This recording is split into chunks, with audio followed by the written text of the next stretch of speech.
எல்லாம் விதி, எழுதி வச்ச விதி. ஓ ஐயோ, சப்பா. நம்ம எதிரில நிக்க கூட மாட்டான். இப்ப நாம நிக்கிறோம், அவன் உட்கார்ந்து இருக்கிறான்.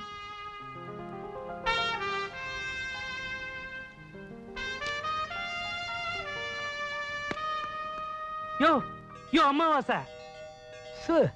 அமாவாசையா? அது அப்போ. இப்போ அமைச்சர் ஆள வந்தார்.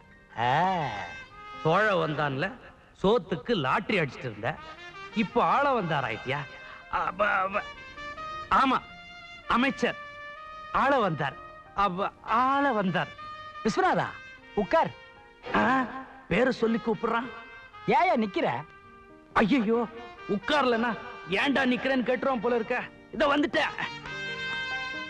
ஏண்டா விஸ்வநாதா? விஸ்வநாதா, நடந்தது நடந்து போச்சு. மரியாதை பத்தி கவலைப்படாம அவனை வச்சு காரியத்தை சாதிக்க பாரு.